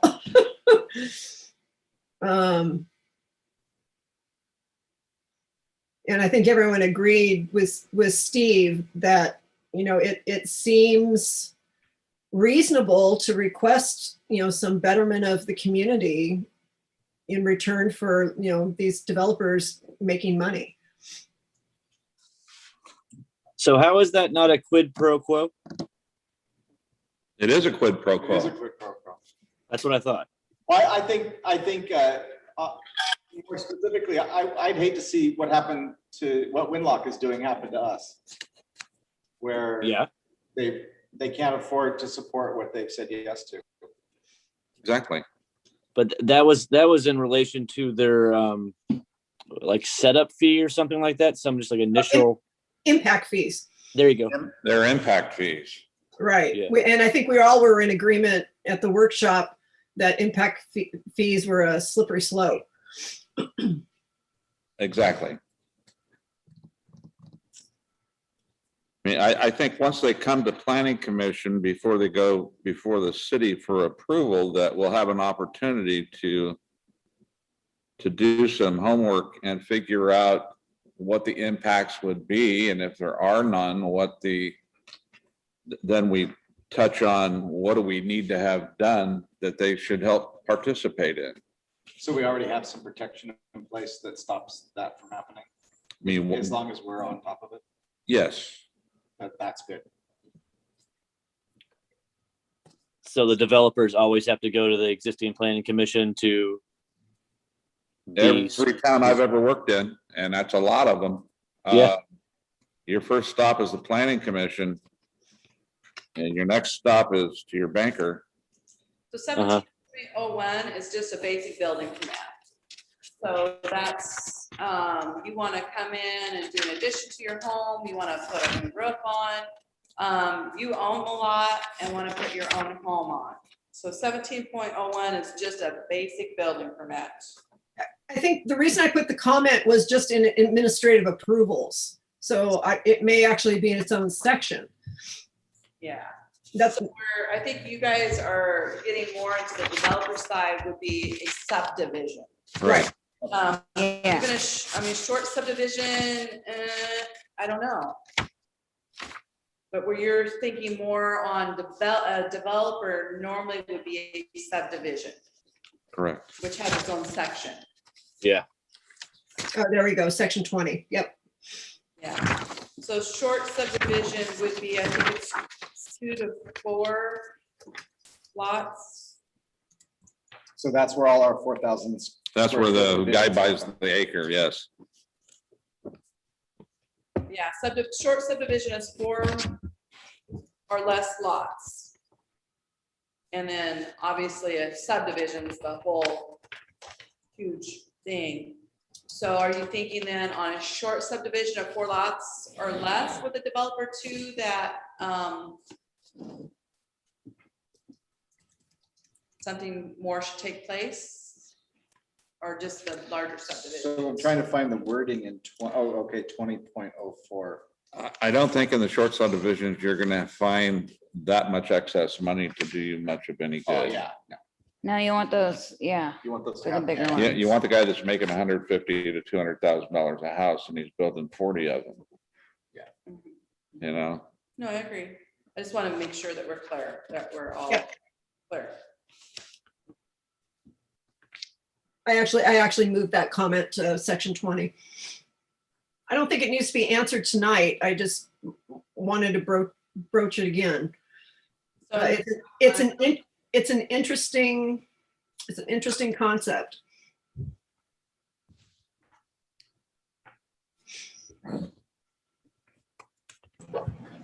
Is that something where we could wrap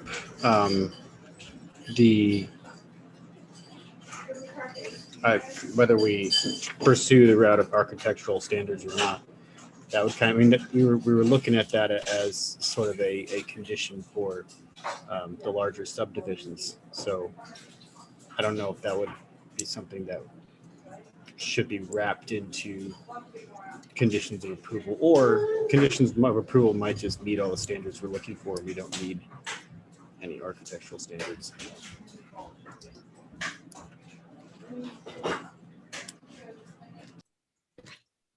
Okay. Daniel, can you say that a little bit louder, please? I'm sorry.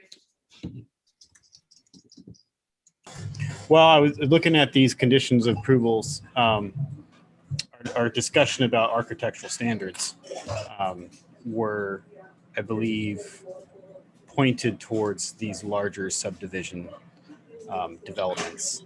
And so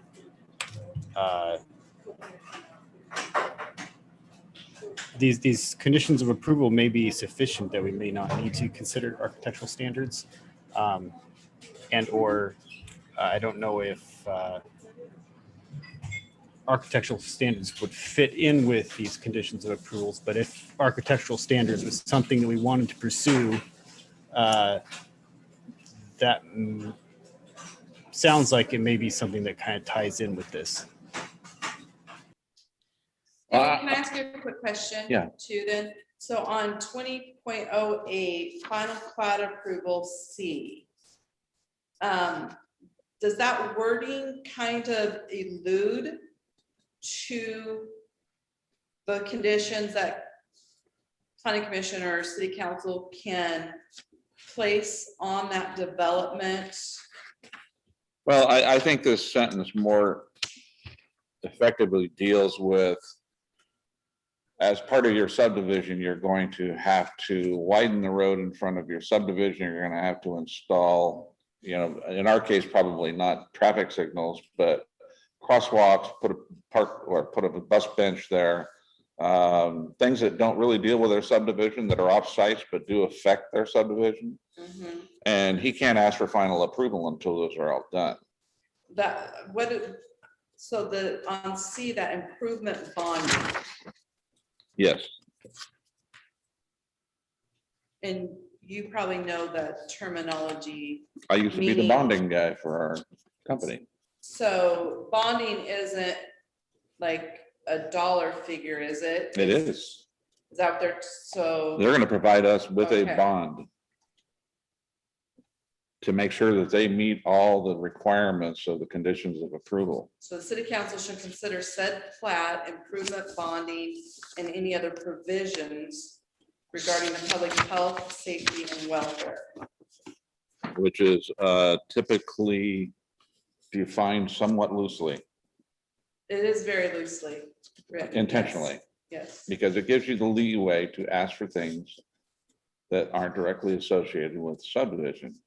So then I guess that's back to my question. So do we have, is the language good enough here, or do you feel we need to change language? I don't think we do, now that I've looked at since it's going to come to us first, Yes, we're going to go to public hearing, we're going to need to do Yes. our homework.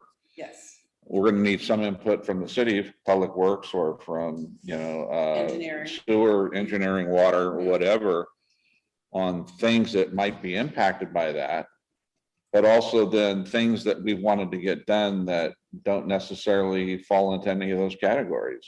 mhm, When you walk into a planning commission as a developer, you are sitting down for a negotiation. You are not sitting down for them to tell you this and this, or for you to say that I'm only doing this, because that's a good way to get walked out of the planning commission. And I know that, like, even with these two subdivisions I kind of have thrown out there, one of the conditions was a sidewalk from that all the way to basically Betty's place. Petty place. Down, Toledo Beta Road. Mhm. So it wasn't just inside that subdivision. Right. There you It was attached, I guess you could say, to the subdivision, the sidewalk, but it is something that, an improvement that was for everybody and not just that subdivision. Correct. And they would bond for that. Yeah, yeah. Yes. So, so the rest of you guys feel clear with that explanation from Stephen? Yeah. That the language is fine? Yeah. It's vague enough. Yep. Okay, Yeah, I think so. thank you. So there will need to be language put in a subdivision though regarding the lot size. We're currently, I don't know if it refers back to some section that says section refer to section blah, blah, blah, where it talks about our lot size without reading it I would all put the it- way through, so. I would there may put be it some right into additional that language section there. 17.20 that on subdivisions, minimum lot size will be 6,000 square feet. Yeah. Did you get that, Cindy? I'm working my way back up. 17, what? Wait, you don't mean 17. Or 20, rather, I'm sorry. Section 20. So, so there is no lot size in here, is there? No, we're adding it. Oh, I see. So you want it, so it's criteria for preliminary plat approval? Is it 2003? Or you could make it at 20.025. Make it a separate line item. Oh, okay. Bump 20.3 and beyond down. So 2002. Except I'm not sure you get that single spacing that way, so.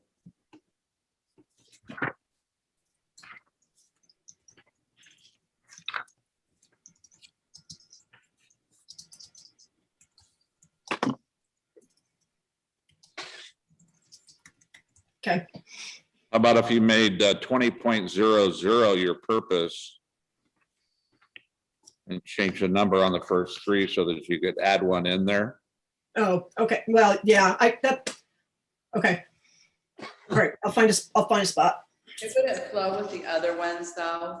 That are not zeros. Yeah, the other ones, like say section 19, the 19.01 is the purpose. Unless we change all of those to, because you want it to kind of flow. Yeah, I'm just trying to see where to insert it, where it doesn't add another number to it. Yeah, That's fine. Inside of 0.03. I'll figure it out. I just have it in the lot size of being 6,000 square feet. So I'll find the wording and put it in.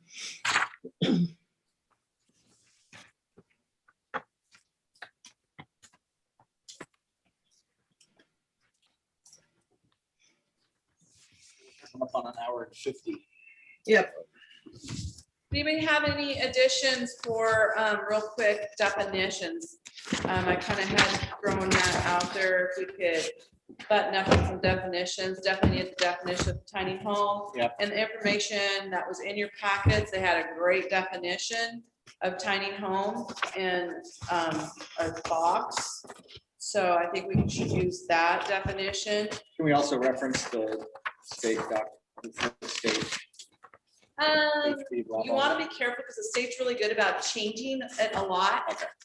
I was thinking that's why you wanted to do that, but maybe that's the why you don't want. Yeah.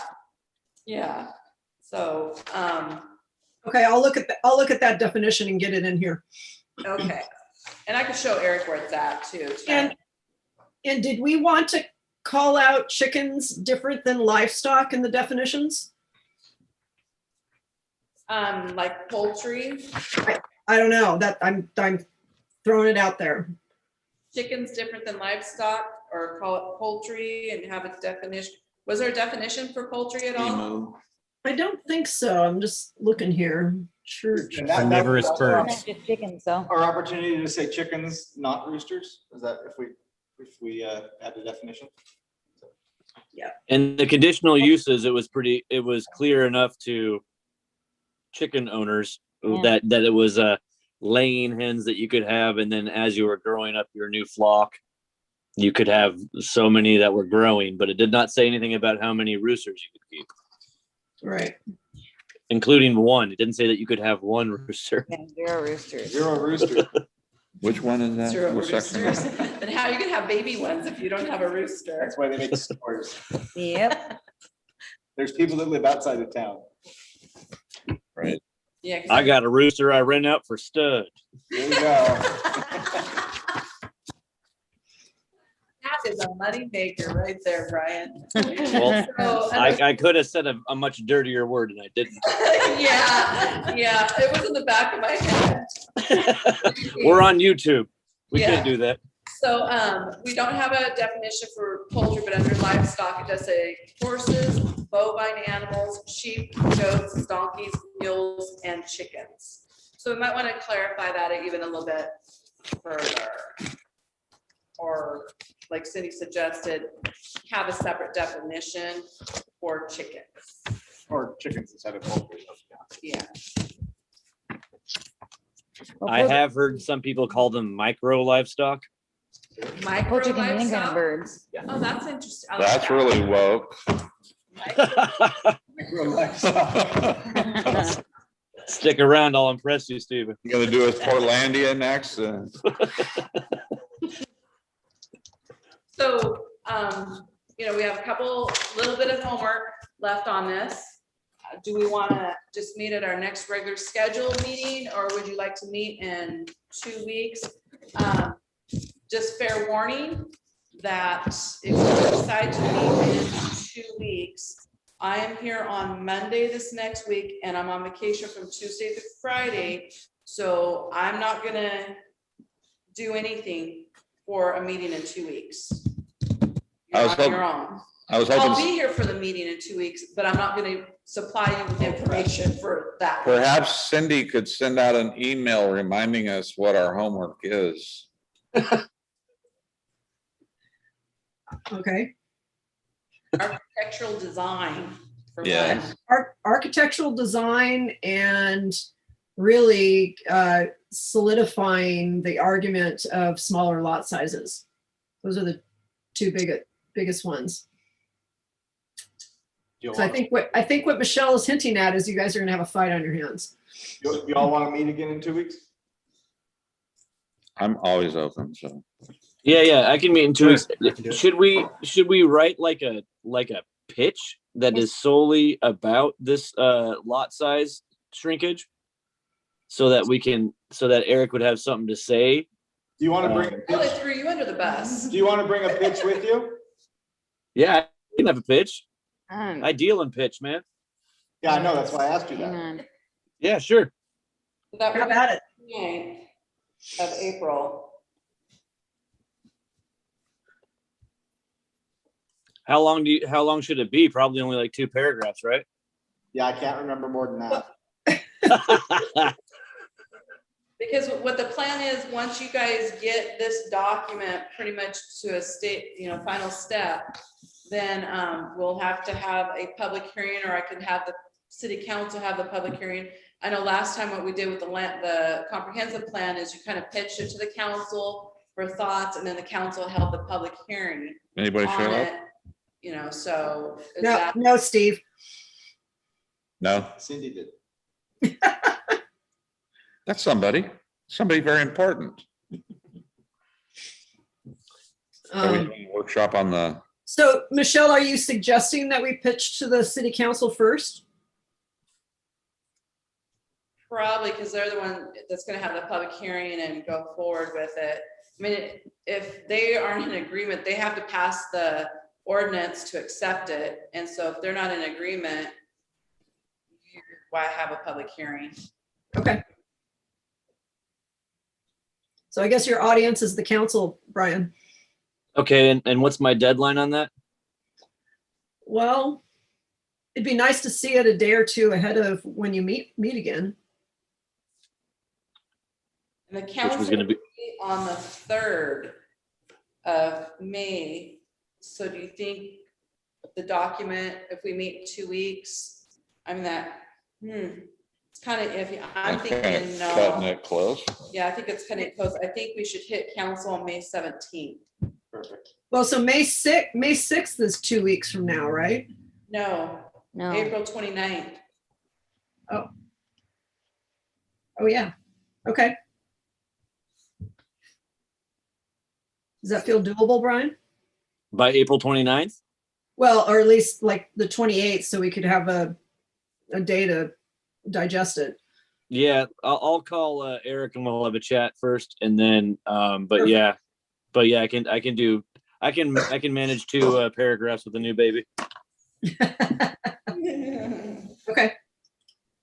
So we're proposing the 29th. There's another get together. Does 6 o'clock work for everybody? Yeah. 10 Yeah. or earlier, later? 1 o'clock in the afternoon? No. 6 works good for me. 6 works good. Oh, yes, yeah, it is. Thursday market too, so. And that's a, Will that Okay. work, Steve? Yeah. Okay. So we'll meet on the 29th. Try to get taken care of all the loose ends. And then we will plan on pitching to the city council then on May 17th. Okay. And hopefully they'll go forward with it to go to a public hearing at that point. have they All right. Have they what? talked about filling Carroll Hills spot yet? Yes, so the ads should be going out on that. And if anybody is interested in filling a council position, there's a document that we kind of want you to fill out to make sure that you follow all the criteria, live inside the city limits, be a registered voter of Toledo, be over the age of 18 type thing, so. And the reasoning for it, and I think I put, we want those back by, I think the 28th or 29th, like in 2 weeks too, for that. Eric, is there anything else on the agenda we need to Yeah, address? you have shoreline update? So at the next meeting, there will be a packet of documents for you guys to go over for shoreline. I have been assured of that. Better happen. So we'll get it on that Friday, Yes, so we'll have. No, I will be on him to get those documents ahead of time for review. Great. Okay. Okay. And then we have general discussion? No? Destruction, Yeah. I have nothing. Public input, Cindy? Nope. Anybody like to adjourn? I make a motion to adjourn. I second. All right, all those in favor? Aye. Aye. Thank you all. See you in Thank 2 you, weeks for the work everybody. meeting. Bye. Bye.